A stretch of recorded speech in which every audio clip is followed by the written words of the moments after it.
everybody. It's time for another bridge tip. I'm so excited to be here with you again.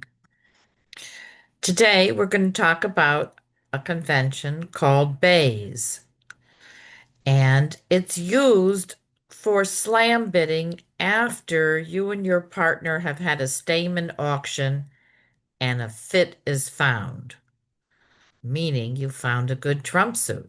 That's always good. Let's see how it works. Okay. Everybody loves slam bidding. It's exciting when you make them. Many rely on the bridge gods. I know I try to. Bridge gods, please be good to me and hope they make their slam. But we can do better by bettering our methods. Okay, so as I said, one of my favorite methods is used after Stayman and a fit is found, and we call it Baze. It was named after Grant Baze, but modeled under another system by a great bridge player, Bobby Goldman. Grant said that he did not create this convention, but we give him credit for it anyway, and that's what we call it. It's mainly used to describe balanced and unbalanced slam tries after Stayman when you found a fit. Now, I've said that several times. Maybe it'll stick with you. All right, here. There's lots of different variations and people keep changing it, but we're going to stick with this particular method, and you and your partner can agree to change it at any time. The main principle, partner opens one no trump, you, Stayman, and partner fits your major. You have slam interest and no shortness. Now, this is for the time being. We'll talk about shortness later. So here's an example. Partner opened one no trump. You bid two clubs, Stayman, and partner bid two spades. Now you have a spade fit. Four no for those that know how to play bridge. You see, that was a little condescending, but I said it because I want you to know that four no is a quantitative bid. It is not key card or ace asking in the spade suit. It's quantitative. What does quantitative mean? It's an invitation. You're inviting partner to slam without a fit. One no, four no, two no, four no. Those are all quantitative bids. So I said that we have a fit. One no trump, two clubs, two spades, and I have a spade fit with my partner. So I can't bid four no because that's quantitative.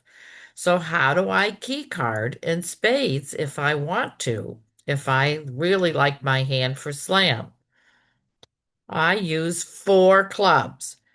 Some of you use four clubs all the time as Gerber, but for this particular situation, one no trump, two clubs, two spades, four clubs equals key card and spades. You have a fit and you can ask in key cards below four no trump. So you bid four clubs.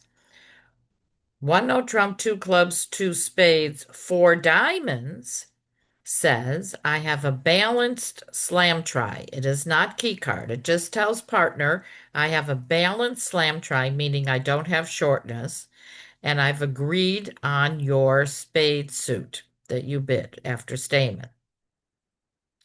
So partner has lots of different choices. Partner can just bid in return and bid four spades, or now if he bids four no, that would be key card in your agreed major, which in this particular case is spades. Let's take a look at a couple more things to get this going. All right, here's an example. Opener opened one no trump. You, the responder, bid two clubs, Stayman, and your favorite partner bid two hearts. Well, we like that because that's our major. So you would bid and jump to four diamonds, agreeing on hearts, showing a balanced hand with slam interest. Now, the opener, hearing that on this particular hand, likes his hand. So now he bids for no trump, which is now Roman key card for hearts. Opener likes his hand. So after you answer, if he likes your answer, slam it will be. Okay. If he didn't like your answer, then he might sign off in five. But in this particular hand, hmm, what do you think? All right, let's take a look at another example. So here, the auction has gone one no trump, two clubs, two hearts. Oh, good, we have a heart fit. You now bid four diamonds, agreeing again on hearts. The four diamonds says we've got our trump fit and you're balanced. And on this time, opener has a minimum, so he signs off in four hearts, saying he has no slam interest. So you should not be going on. You don't bid the same hand twice. That's one of my favorite lessons. Don't bid the same hand twice. Okay? Why do I say that? You already said you had slam interest when you bid four diamonds. You agreed, no shortness, I have slam interest. And when your partner says I'm not interested, maybe you should take that as a sign that you might be too high if you go to slam. Why have conventions if you don't use them properly? If you just wanted to find out his key cards, you would have bid what? Do you remember? It was on the last page. You would have bid four clubs. Four clubs would have been key card for the agreed major. Okay, so now if you do have shortness, do we have a convention that works with that? Yes, we do. After Stayman and after we found a fit. Okay, here's how it works. After the Stayman auction and a partner and your partner agrees on your major, you bid three of the other major. That sounds so funny, doesn't it? But that's what you do. You bid three of the other major. This confirms a trump fit and shows shortness somewhere. It doesn't show shortness in that major that you bid. It's just shortness somewhere. If the opener signs off in the agreed major, he has no slam interest. Reminding you of that. He said no, okay, and does not care where your shortness is, okay?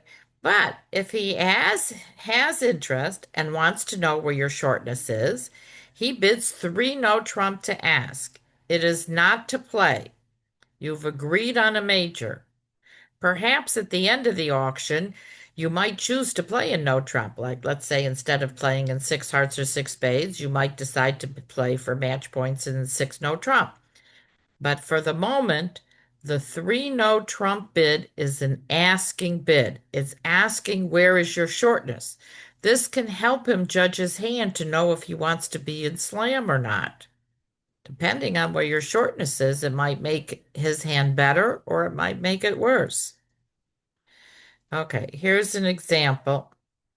One no trump, two clubs, Stayman, two hearts. Now three spades, three of the other major, confirms hearts as trump and shows shortness somewhere.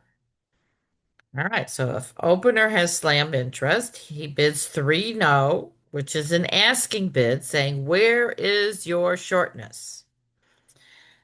Well, if opener asks, responder bids accordingly. Four clubs would say, I have shortness in clubs. Four diamonds would say, I have shortness in diamonds. Four hearts would be shortness in spades. You don't have shortness in the suit that you agreed on. So because you showed shortness, that's why partner knows where your shortness is. It has to be in spades because you promised shortness. So it's not in hearts, obviously. So you don't want to go past your trump suit in case partner's not interested. So that four heart bid is the tricky one, but it shows shortness in spades. Okay. And just now, if it goes one no trump, two clubs, two spades, three hearts, remember you've agreed on spades, and three hearts confirms spades is trump and shows shortness somewhere. So if the opener wants to know where your shortness is, he'll he'll bid three no.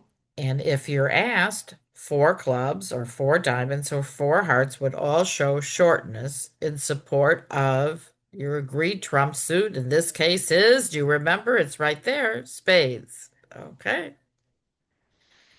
here we go. Let's see something in action. One no trump by the opener, two clubs by the responder, two spades. Responder goes goody, goody, goody. We have a spade fit. I'd like my hand for slam. And bids three of the other major. Shortness somewhere. Remember, spades are trump. The opener says, oh, I have a good hand. I want to hear where your shortness is, and bids three no trump. You oblige by bidding four clubs, which is where your shortness is. Now the opener goes, great. I'm going to look for slam and bid four no. That is not a quantitative or a sign-off bid. That is key card. And you answered two without the queen, and the opener bid five no trump. Five no trump guarantees all of the key cards. Anytime your partner bids five no trump, you better have all the key cards. This particular case, I don't know your methods, but I have down here that we're playing specific kings. So you bid six diamonds showing the specific king, and your partner decides whether he wants to be in six or seven spades. But the thing that he likes best about his hand is that he knows that he has no wasted values in your hand in clubs. So take a look at his hand. So we know he's got no club losers. So when you show shortness in clubs, that means all of your other cards are outside of clubs, which makes it a good fit with his hand. Look at all his controls in spades, hearts, and diamonds. So he really, really likes it. And if he was my partner, he would bid the grand and make it. All right. Well, this is just a start. There's a lot more to it, but this gets your appetite whet for more information on this convention. And if you want more information or you have some questions you want to ask me about it, here I am. And you can email me at michelinonbridge@aol.com. And if you have a lesson that you'd like me to present, just email me and I'll try to make that happen. Anyway, have a really good bridge day.